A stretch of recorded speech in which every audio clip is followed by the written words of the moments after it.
sudah disebutkan bahwasanya ud'uni astajib lakum, berdoa kepadaku niscaya akan kuperkenankan bagimu. Iki dawuhe Allah. Lah dawuhe Allah iki termasuk kun, termasuk adalah kun, punya Allah. Berarti sekali dia berucap adalah selama-lamanya, adalah fayakun, kun. Jadi jikalau ada orang syariat mengatakan bahwasanya aku pernah berdoa, tapi kenapa Allah ini kok belum mengabulkannya? Katanya Allah itu kun fayakun. Bisa Allah pasti memberikan. Oh, sudah Allah sudah kun. Tinggal kita ini yang berenang di lauhil mahfudnya itu dengan hati yang sabar untuk menunggu itu. Terus dengan hati yang ikhlas kita tetap ngamen nanggung Gusti Allah. Kita ini ngamen nanggung Gusti Allah membaca sholawat Nabi Allah. Karena Allah ini mencintai dengan seseorang yang ngamen tadi itu. Yang aku kok seneng sih Rek, suaranya orang ini kok merdu, aku masih seneng. Kalau kita ini ikhlas ngamen terus menyanyikan sebuah lagu lagi, orang-orang itu nanti Allah itu akan memberikan itu dirapel, diberi barokah rahmat yang paling dahsyat. Nah, tetapi seseorang itu banyak yang tidak sabar. Kufur nikmat kadal fakru ayakuna kufron. Wong nek fakir ilmu itu jeroane nggih iku biasa malah ndadekno kufur nikmat ya. Golek ilmu setinggi langit, setinggi-tingginya. Mencari ilmu itu nomor satu adalah pembersihan hatra qalbu. Dibersihkan dulu agar supaya hatinya ini bisa menembus cahayanya Allah, nurullah Muhammad. Nanti semrat ceritanya Imam Al-Ghazali pada waktu musabakoh mengundang orang-orang pelukis. Ada orang India, ada orang Cina, ada orang Indonesia, juga ada orang yang di mana-mana mancanegara itu pada datang. Ada yang orang India itu membawa kuas, plus apa itu cat, lap dan sebagainya, dan lain-lain juga begitu. Tapi orang Cina itu hanya membawa lap yang besar atau brasu untuk sebagai pengelap itu. Di situ pada waktu itu Imam Ghazali menyediakanlah sebuah, yaitu tembok besar yang terbuat dari logam besar sekali, ukurannya 3 meter kali 3 meter. Di situ juga ya 3 meter. Satu orang melukis di situ. Lukisannya orang India bagus sekali. Itu gambarannya orang India itu dilukis hewan-hewan buas, harimau, krokodil, dan yang buas-buas lainnya, komodo, itu juga digambar di situ. Di situ di tengah, seakan-akan di tengah hutan, dan kelihatan hijau sekali. Di situ dicat dengan bagus. Tapi orang yang satunya ini tidak gambar, ngelapi logam itu sampai licin, sampai mengkilap. Pada waktu itu juru penilai itu dilihatlah lukisannya orang India itu, wah ini bagus sekali, seakan-akan nyata, seperti saya ada seperti di hutan beneran. Pada waktu menoleh yang satunya lagi, ini kok gak ngelukis, wah ini lebih bagus lagi ini.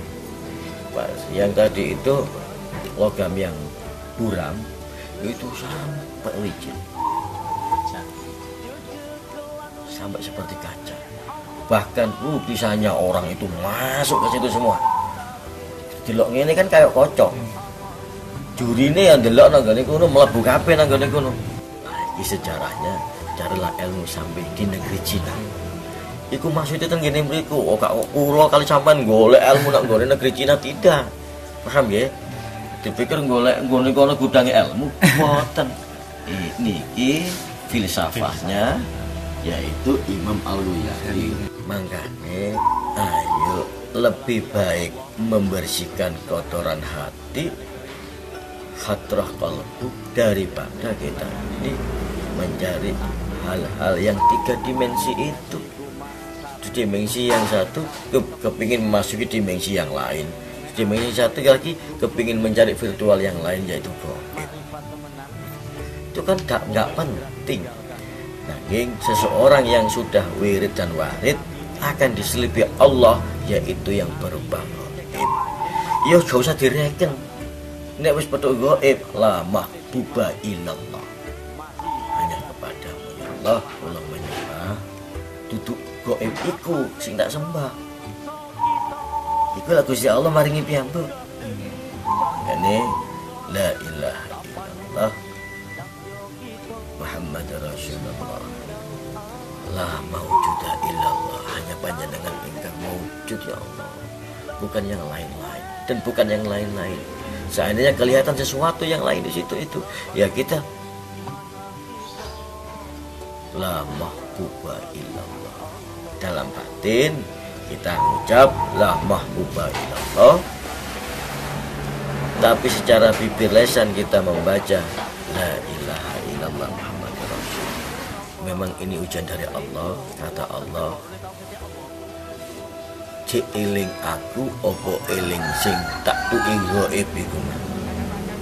Masih ingat kepada saya atau dia atau hamba itu yang berjalan seorang salik itu masih melihat ciptaanku, yaitu gaib-gaib yang samar. Ud'uni astajib lakum, kembali lagi dalam kesabaran kita ini berdoa. Kalau Allah sifatnya itu memberi karena doanya orang itu, ya kita ya harus sabar. Gusti Allah ini kadang-kadang kita ini, loh saya kok berdoanya itu baik, kok Allah memberikan aku ular, kok gak enak gini.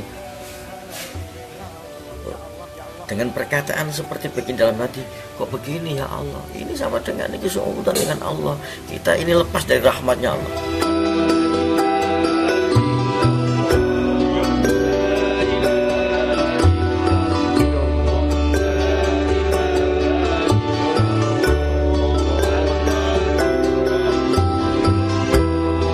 Kuncine lawang suwarga ora ana lafaz liya, la ilaha illallah Muhammadur Rasulullah.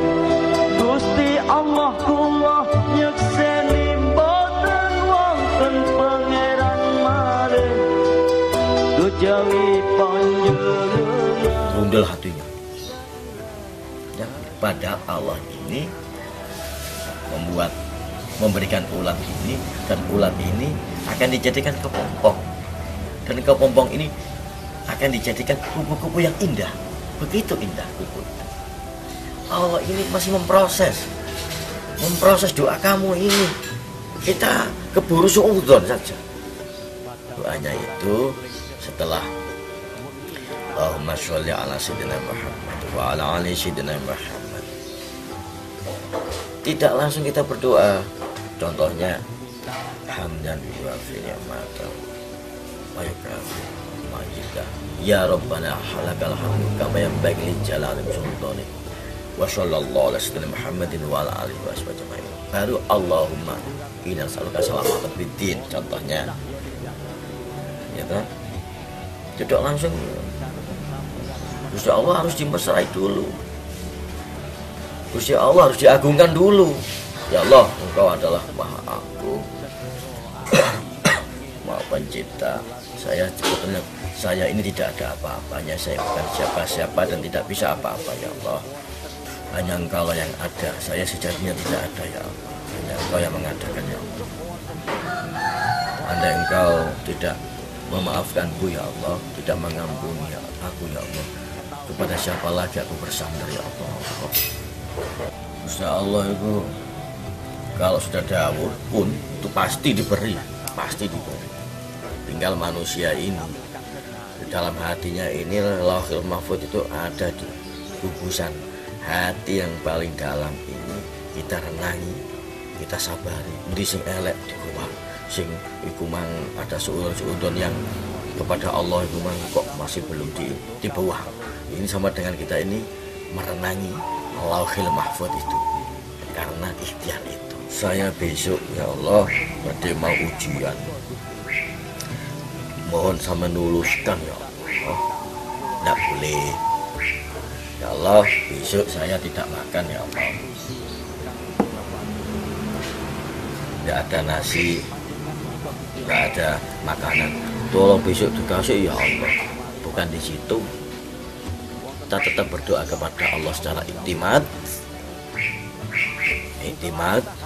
perlakuan, melaku,